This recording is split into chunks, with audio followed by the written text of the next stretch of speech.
All right. Well, episode number 4 of my language vlog, if you will. And today I was going to talk about the ancient languages of Latin and ancient Greece.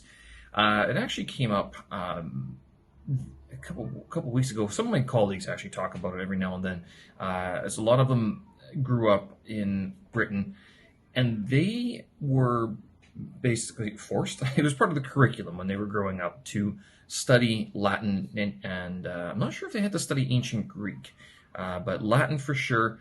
Ancient Greek they would have had to study if they were going to.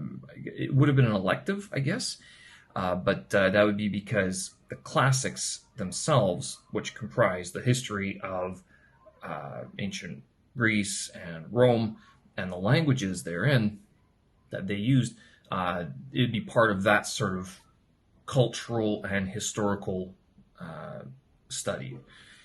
In Canada, where I'm from, we didn't have to study Latin. We definitely didn't have to study Greek at all. But there was, I mean, since I come from Winnipeg, there is a classics department at both universities, both major universities in the city, and small though they were, I mean, the bigger ones were in Toronto or at UBC, and there would have been a couple others as well. A lot of the classics tradition that we know about is very academic in nature. I know when I meet, sometimes when I talk to some like grandparents age folks, they will say that even in Canada, I guess it was up until 1960s or 1970s, that they had to study Latin, that it was part of the curriculum as well. And that's especially even with down in the States, they did as well. But in Canada, it wasn't so much. When I was growing up, we had to study French from grade 3 until about grade 10. That was mandatory. And then, given my schooling, I also studied Ukrainian from young age. And I used to go on Saturdays to Ukrainian school. And I'm not sure if it was altogether successful in teaching me the language that well. But that being the case, I did study Latin and ancient Greek at university level and passed. I have a master's degree in classics for basically no other reason than I just wasn't very good at any other subject. And I mean, it sounds funny, but it was something that I was actually able to do. And I was interested in enough to keep on going.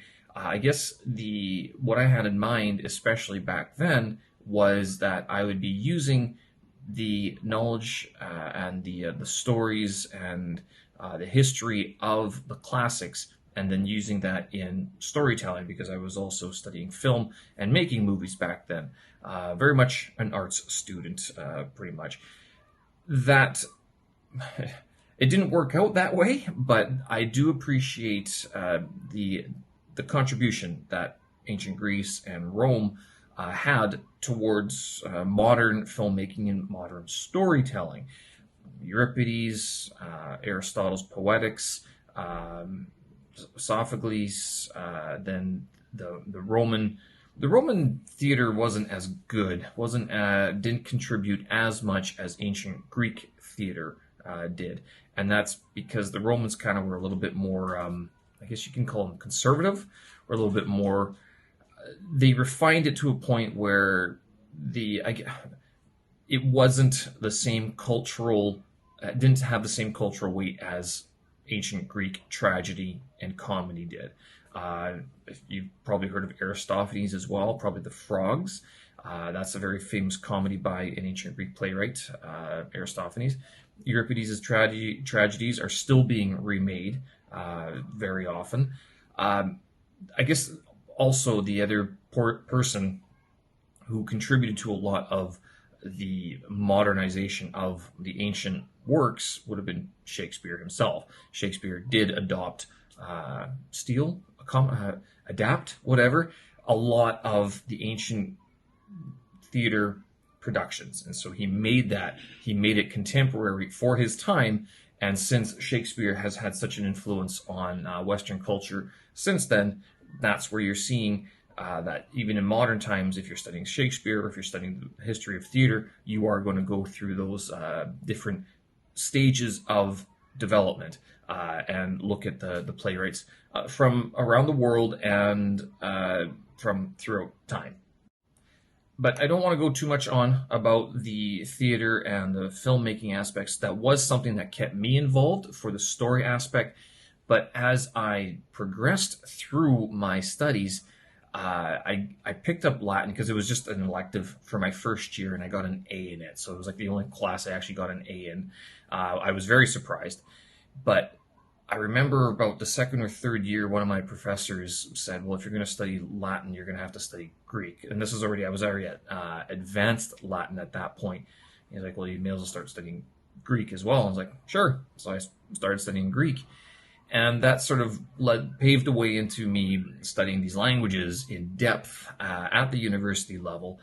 I can't say I was the best student, certainly not, but it was enough to keep going. And when I applied for the master's degree, I'd already had the language requirement. And that's where the key is with these two languages, is that the Latin and ancient Greek, they are very much language requirements to study classics, or the history of ancient Greece and Rome.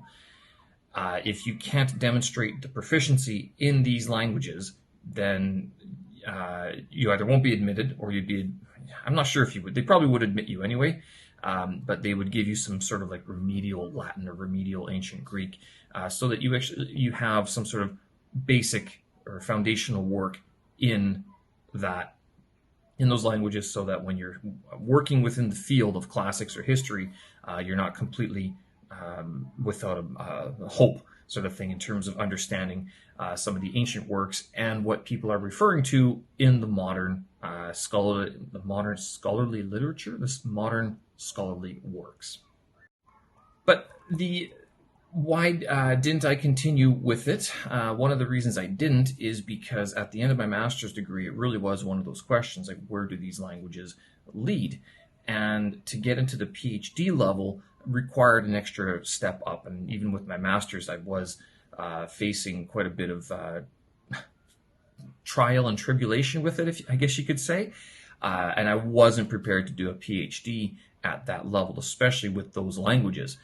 Now, the language requirements, and this is what a lot of people ask me quite a bit about. It's like, have I read a lot of these books or these works, these authors in their original? And I can say that the more famous ones, yes. I've read a lot of those. It's been a long time since I've read them, but the names that come to mind are sort of we read bits of Caesar, not very much. Livy would have been big.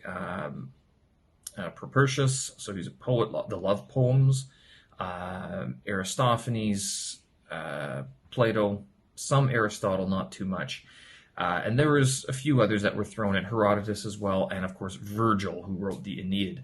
And then Homer. How can I forget Homer, right? Homer was the guy who wrote the Iliad and the Odyssey, or Homer, quote unquotes, because there is some debate as to whether or not it was one person. But I did read them, and a lot of those authors are the prerequisites. You have to have read substantial portions of these things, basically the whole thing, in order to be admitted into PhD programs. And so I thought it'd be interesting to take a look at some of the requirements for what it would take to get a PhD in Latin these days, or in classics. And there are a few websites that I have come to before. Latin, and we'll do Greek translation, right. And I'm surprised at actually not surprised by it, but it's substantial that you have to read quite a bit, and at the level that you are reading these books as if you read English, basically. And it's no joke, because the amount of the volume that you have to read, and then the breadth of authors that you have to read also have to. I mean, it's substantial, especially for the PhD. But by that time, and I remember the guys that I was in the graduate program with. I mean, they were able to do it very easily.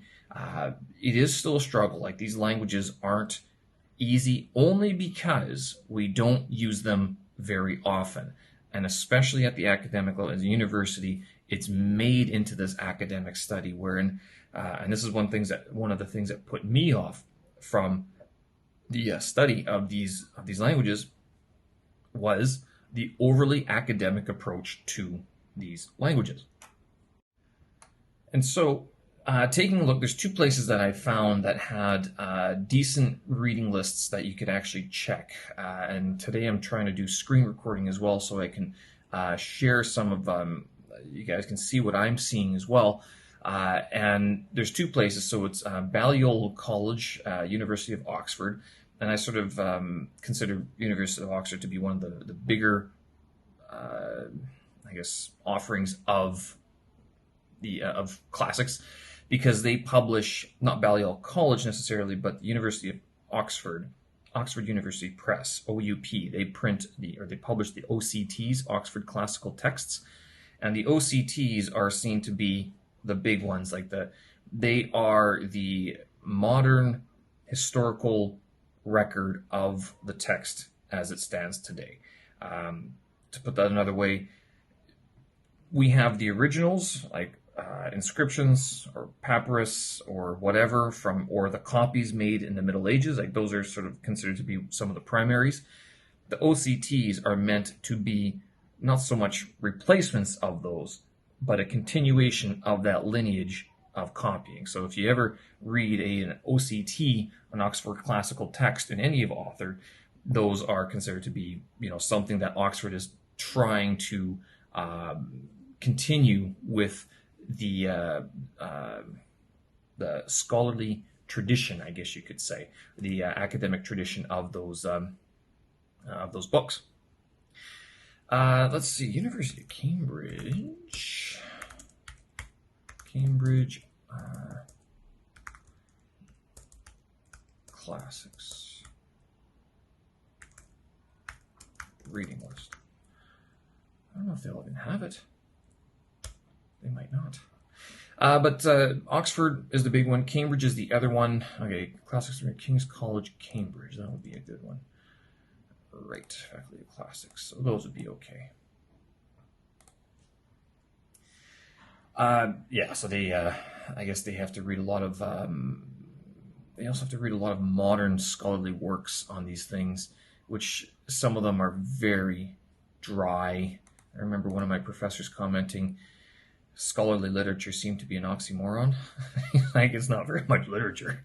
It can be scholarly, but it's not really literature, so to say. Okay, so let's take a look at this.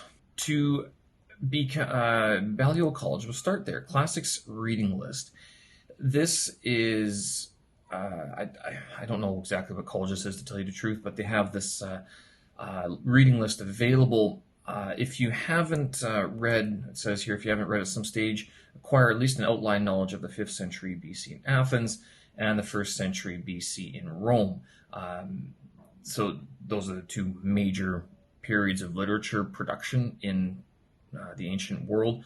Although for Rome, that tradition continues on for many, many, many, many years, hundreds of years afterwards, whereas ancient Greek, the sort of Aristotle would have been the last big name that we have from that time.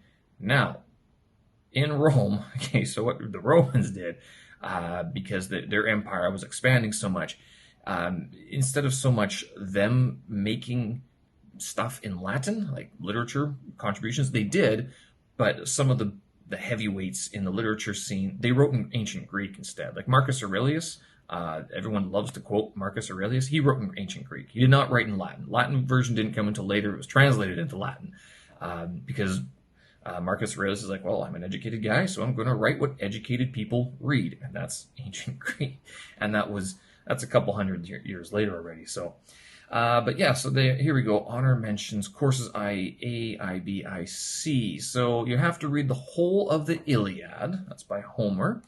You have to read it in translation. He recommends Richard Lattimore's translation, but Lattimore's is sort of your classic one. There's a few others on the market as well.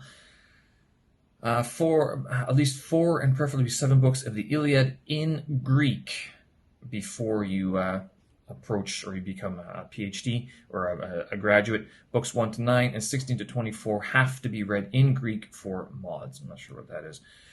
George Autenrich's Homeric Dictionary is the standard tool. So yeah, the Homeric Dictionary focuses only on the words that are used in either the Iliad or the Odyssey, and that's because when the Iliad and Odyssey were written down around 8th to 7th century BC, the Greek that they were using, and the Greek they were using was old, and I mentioned before that this guy Homer could have been many people.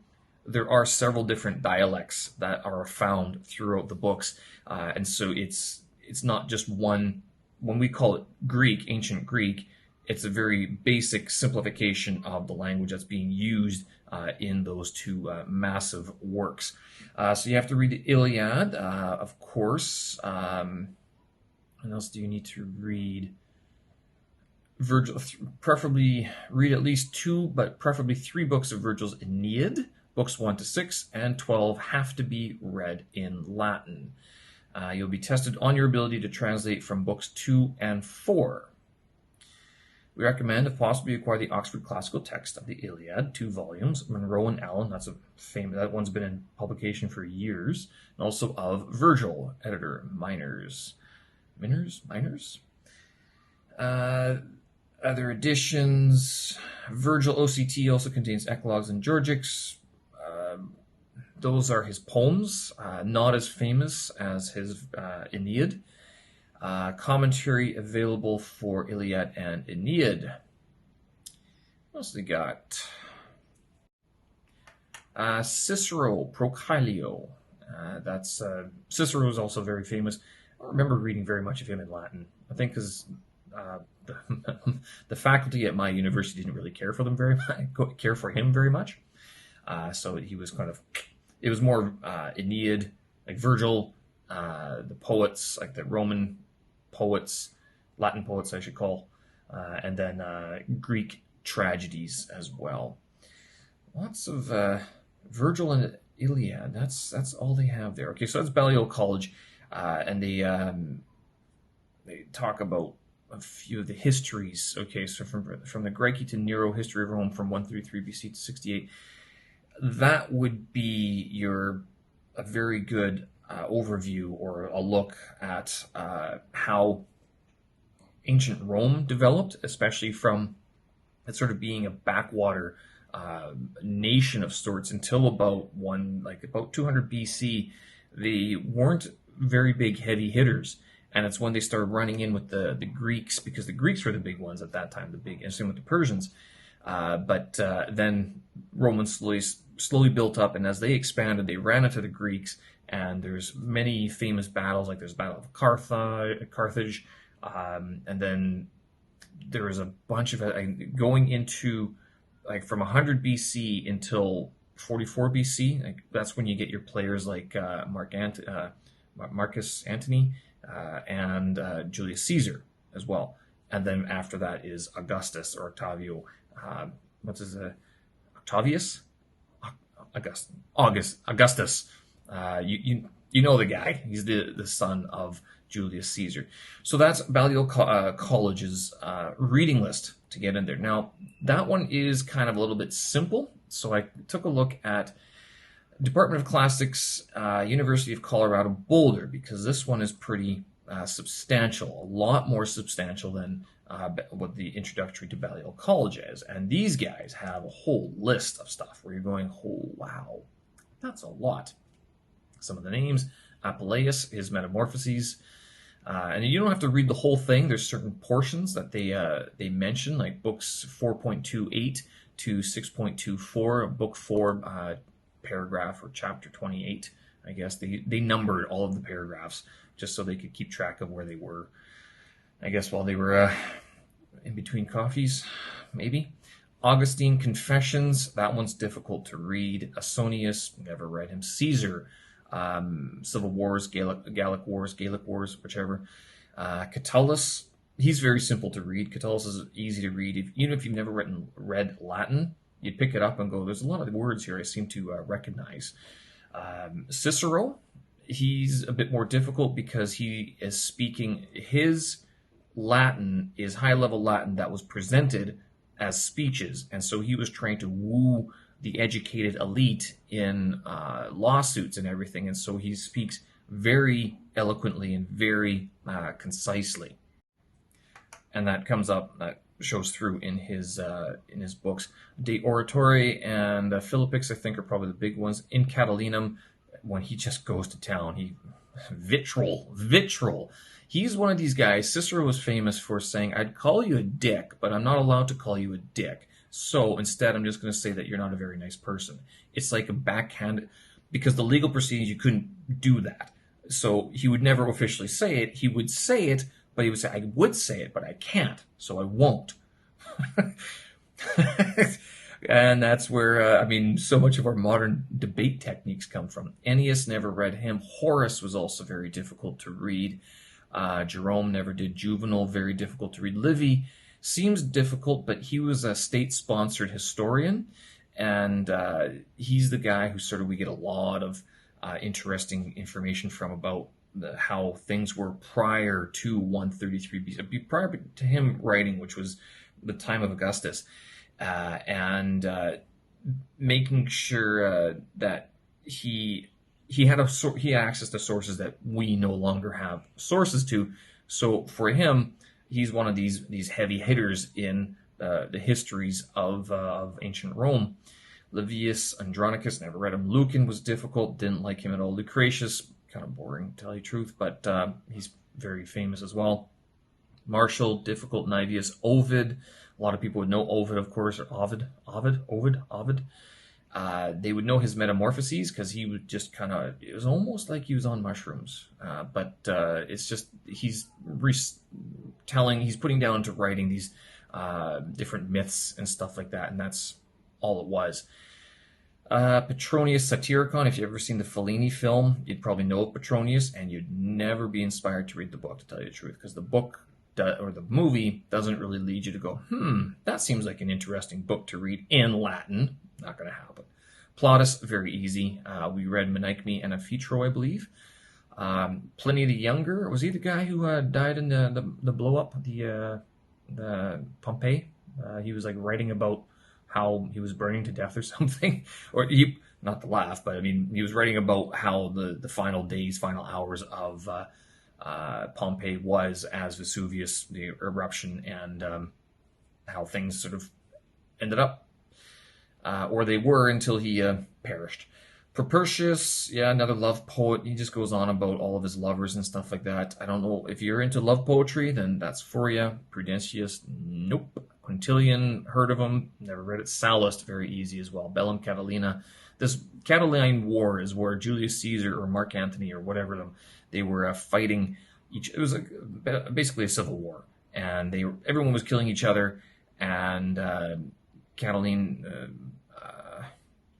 this battle for sort of the most power and sway in Rome was going on at the time. I don't remember the details. It's been a while since I've looked that up. But basically bloodshed, and no one liked this guy. And so they were all against him anyway. Seneca, you've probably heard of him, being one of the Roman Stoics. And he has a lot of famous quotes, but I think they're all very much watered down. You'd have trouble finding his quotes in the translations because they've changed so much from what they're translated in from Latin itself. And it goes on here. Statius, Suetonius, Tacitus. I've read some of Tacitus. He was very tough as well to read, very dry, just reciting stuff and everything. But again, he's one of these guys who gives us a lot of information from sources that are no longer available to us. Terence, Tibullus, and Virgil. Virgil, you basically have to read the entire Iliad, not Iliad, the Aeneid, And then that way, if you've read the Aeneid, I mean, you've got a pretty good basis of Latin, like the peak of Latin. I don't want to say peak, the one of the golden ages of Latin. So that's the Latin reading list going into a PhD program at University of Colorado. Let's take it to Greek. This one is even more full of even more names that I haven't read or seen in a very long time.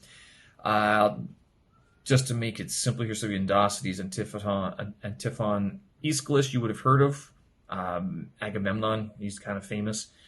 Then also Aristophanes, a lot of people would be aware of him. He was a comedian, and you even read the translations, or you read it in Greek, and you translate it for yourself, and you're like, what is he talking about? Farts? And they're like, yeah, he's talking about farting and all sort of scatological references. And he liked to pick on the politicians, and same with Euripides. Euripides was, if he could take a shot at a politician, he just did. He didn't care. He's like, you guys are a bunch of idiots. I'm going to make fun of you. And the tradition continues, right? But Aristophanes, he's pretty famous, pretty popular. Aristotle was very difficult to read because this is when like he was, whereas Plato is sort of writing down conversations. Aristotle was writing like academic books. He's one of the first guys to write like an academic book on a subject, and he's one of the first, but he's the one that we still have, sort of thing. As a result, he puts everything in there, and he explains all these things and gives them terms and names and everything. And if you're not familiar with, like you're reading the dictionary beside Aristotle, if you're ever going to attack that one, basically. Callimachus, Demosthenes. Demosthenes is pretty easy actually to read in Greek, but one of the biggest problems is that it's in Greek, and if you're not familiar with Greek, it might be a little bit more difficult. Euripides, of course, most people are going to know about him because he's probably the most famous contributor to the story tradition, the myth, the theater tradition. A lot of people read his stuff. I remember when I read the Bacchae, I used to have dreams, like very weird dreams and nightmares about like little demons dancing around and stuff like that. It was almost like it was almost as if I should have been on drugs, but I wasn't. It was just that I was reading Euripides' works, and it was really messing with my mind. Not even sure why. I should read it again to see if it has the same effect. Medea, that one's been remade a couple times as well. Herodotus, you'd have heard of Herodotus because he's our father of history. He's the most famous guy whose works we still have. There were other historians at that time. They either didn't write as well, didn't have a good marketing campaign, not sure, but his books, not entirely difficult to read, but his stories are kind of hilarious.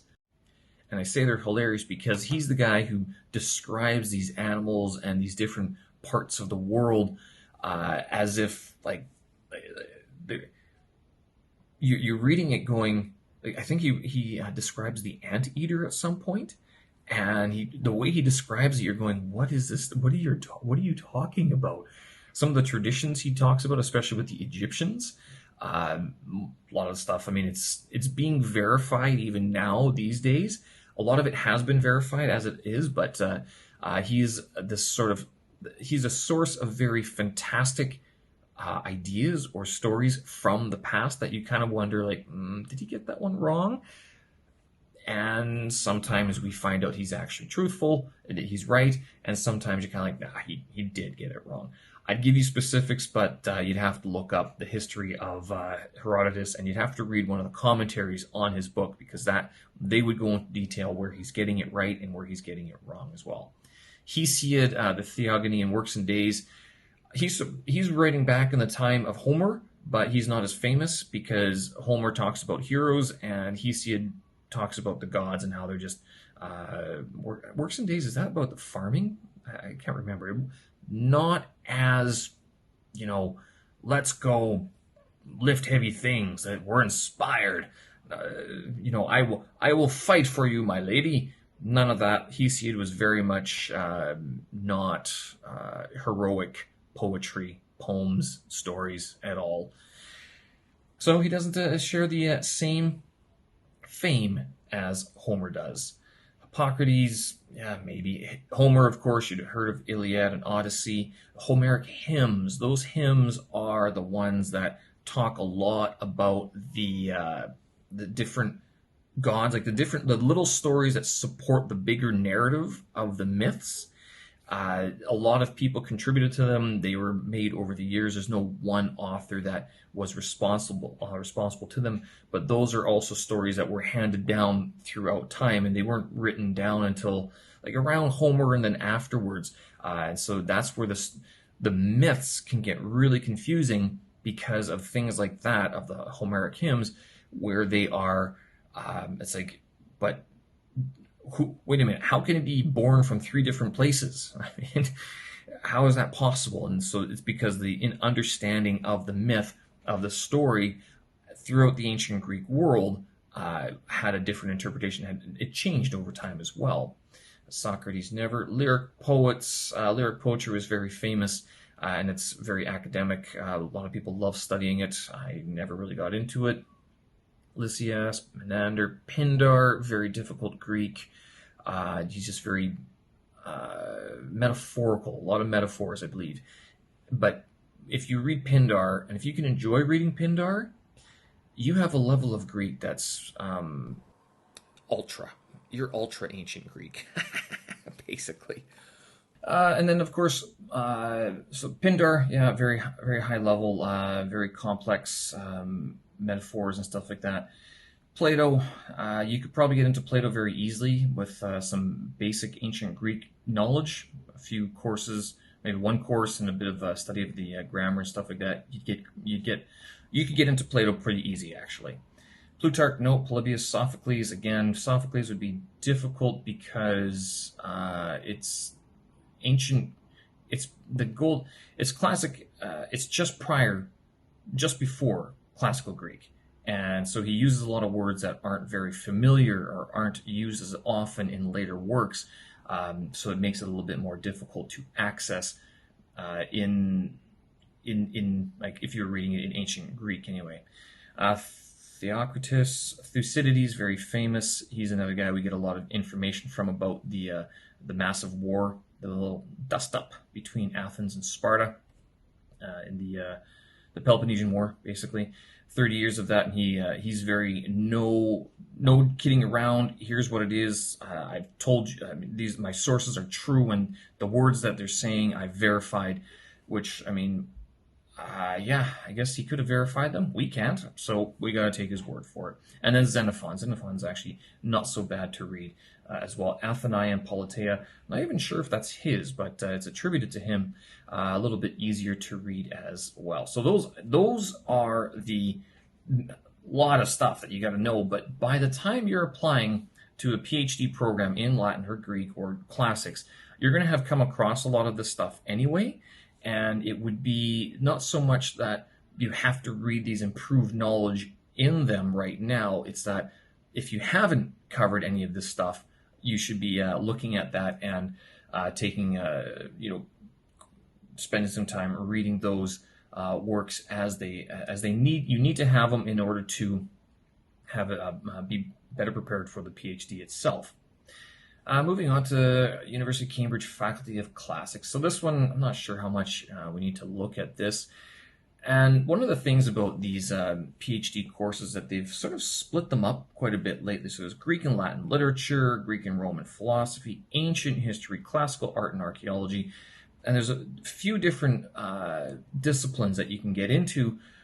They all sort of need a language component because if you're going to be studying classics or ancient history, then you need to have reading knowledge of these books, like Virgil, of course, Homer, women in Greek literature. Okay, so these are the course descriptions that they're talking about here.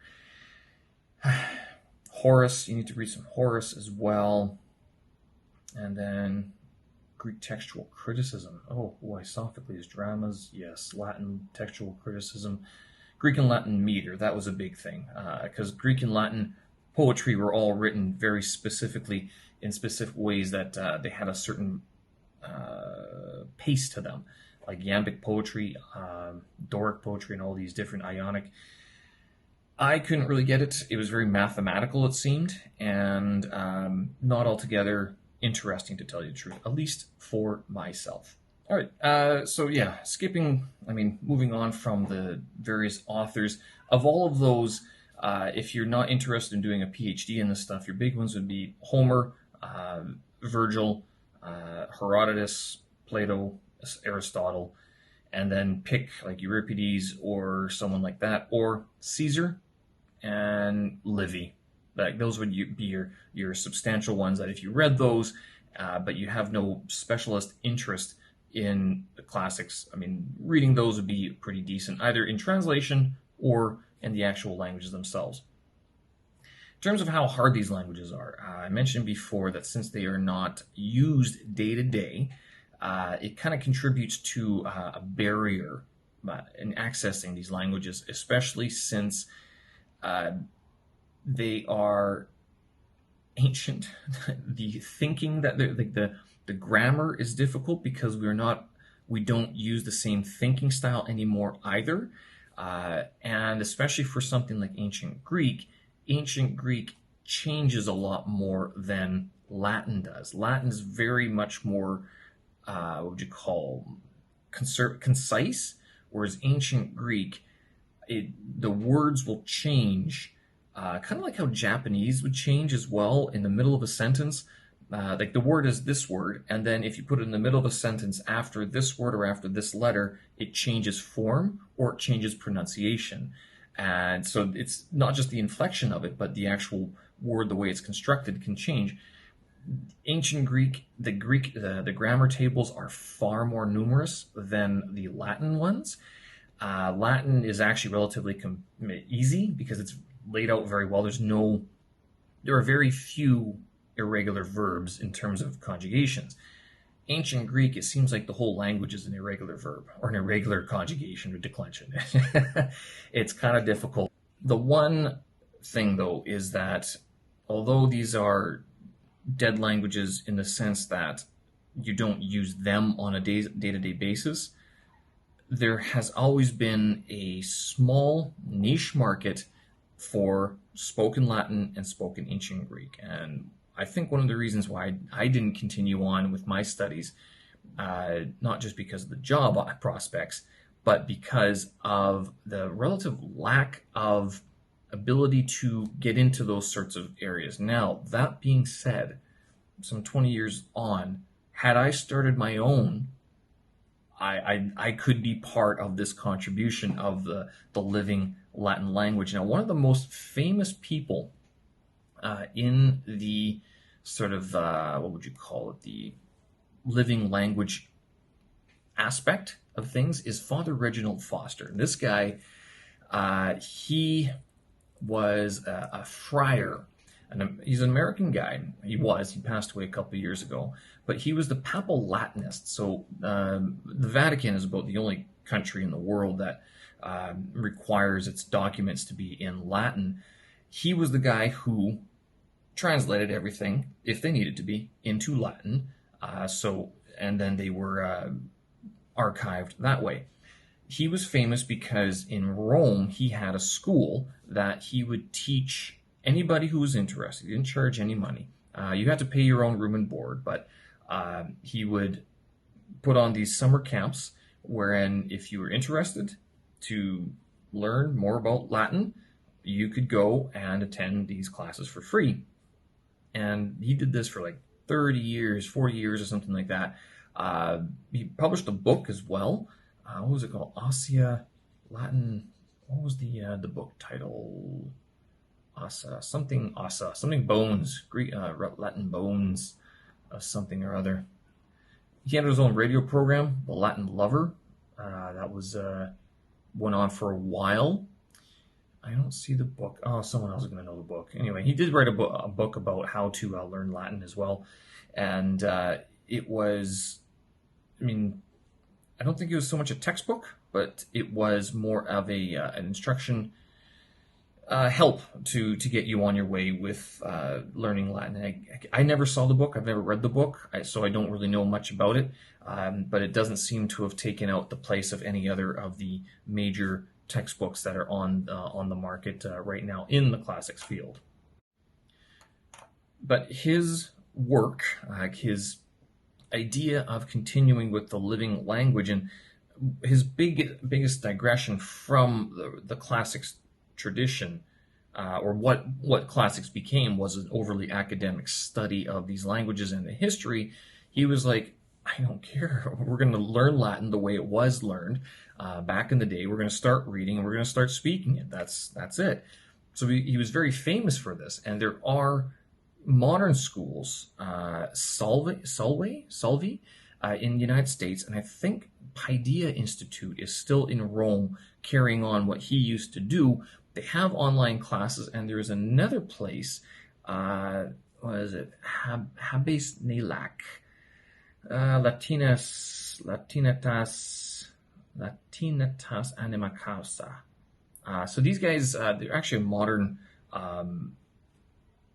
they're a couple of younger folks putting on this Latin podcast, and they offer online classes. And you'll know that if a couple of weeks ago I mentioned that I was thinking about taking a spoken Latin course just for interest's sake, basically, and these are some of the people that are still doing it. They have podcasts all in Latin, which has taken over from the very famous Finnish radio broadcast, Nunti Lantini. That was one that went for 30 years. That was the one that I was listening to, because it was one of the few Latin spoken, modern Latin that wasn't church-based, that you could access an MP3 file, download it through the internet, the slow connections that were back 20 years ago. But they broadcast on air through Finnish radio YLE up until 2019, I think, and now they've stopped. And I guess it's going to be the role of podcasters to take up the mantle of broadcasting in Latin, which you do see it happen. YouTube is actually, if you search for spoken Latin on YouTube, there are some people, some teachers, some educators on there who demonstrate their spoken Latin abilities. But then also, not so much in ancient Greek. The one that I found in ancient Greek was trivium. They were trivium, basically, like the metal band, except not the metal band. I think it's a duo, actually. It's a guy and a girl, and I think they live in Rome. I'm not entirely sure.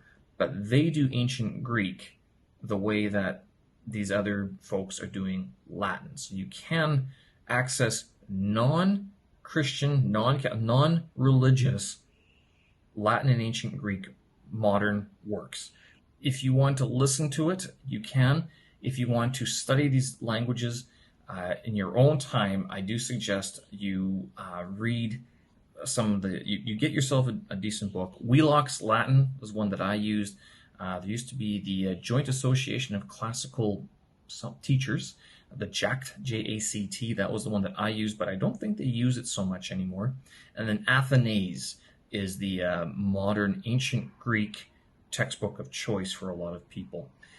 If you want to just do what they did back in the old days, instead of going through grammar books because they're kind of boring and you just start reading, I suggest you pick up Sallust or just start reading Virgil.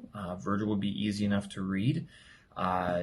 You could try your hand at Caesar, but I think he might be a little bit more daunting, as he was very concise in his words as well.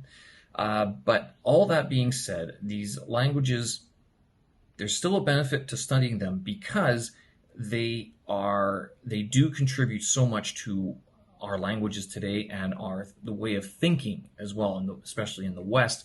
In Europe, they derived a lot of history and culture from the ancient Greeks and the Romans, and then also in the United States, like in North America as well, they received a lot of that academic culture study from the Europeans, from the Brits, that was brought over when the United States was being colonized back in the 1700s and 1800s, so and prior to that as well. So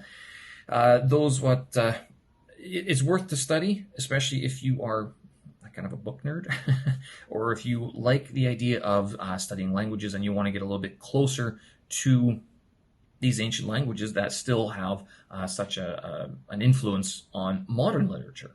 Sadly, if you want to get these, you don't need to buy the OCTs, although those are like the big ones. OCTs and Tubners, the German publication Leiden, I think Leiden, they publish a series of like serious scholarly books. Again, part of the textual history, the text history of those books, of those authors. Those ones are expensive, and you probably wouldn't be comfortable throwing them into your backpack and stuff like that and getting them all dinged up. You probably want to put them away. You don't have to spend them because we're talking like they're $50-$60 each and more. Same with the Cambridge Greek and Latin classics. Those are the green and yellow books. Those ones are usually like dissertations that have been published on the various authors that are available. Although those are both in paperback and hardcover, also very expensive, and they're not easy to use. They're meant to be like used in a closed off setting, not carried around or something like that. The Loeb classic books. So those are the ones that have the Latin on one side or the Greek on one side and the English on the other side. Those are very good. If you wanted a sort of a relatively cheaper book to purchase, and they're small, they're meant to be carried around, they're meant for the people, us everyday people who want to read these things, and have both the English translation so we can refer to it and some of the Latin so we can say that we actually read it in the ancient language. Although then you don't show people that you have the Loeb book because then they'll know, right? But those are also very good for anybody who wants to have an actual book version of these authors. The other place that you can get this stuff is online. Of course, you can find a lot of the stuff. The Latin Library, this guy has some books in Latin mostly. And he also publishes his course notes as well. So, I mean, if you're teaching Latin or humanities, you can cite his stuff for some inspiration there. This is Perseus Digital Library. This is sort of your biggest online repository of the classics works, available in searchable online Latin, English, Greek, you name it. You go to one of these places, one of the links, like Herodotus Histories, we go to the Greek version. The great thing about this is that you can click on any one of these words, and it pops up like genetos, and it gives you the declension. It parses the whole thing for you, and parsing is a huge thing. So it's verb, third person singular, aorist subjunctive middle. And that is what you had to learn when you were doing Greek tables back in the day. And it gets to be a little bit much, but you can see this is what the ancient Greek looks like. The Latin would be very similar. Caesar, let's go Gaelic War. And they have it by book, section. Again, you can click on any one of these. Gallia est omnis divisa in partes tres quarum unum incollant Belgae alium Aquitani tertium qui ipsorum lingua Celtae nostra Galli appellantur. Stephen, why are you reading it that way? And that's because no one really knows how it actually sounded. There are some people who actually have looked into it, but the modern pronunciation of Latin very much is a modern interpretation.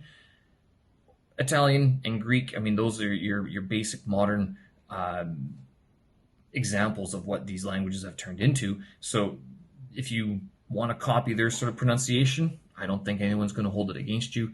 In terms of how the consonants were read, I think there's a hard C, like C as in C, S, or K. It changes depending on where it is. Then also the U. It could be a W sound or a V sound. So those are your two big differences for Latin pronunciation.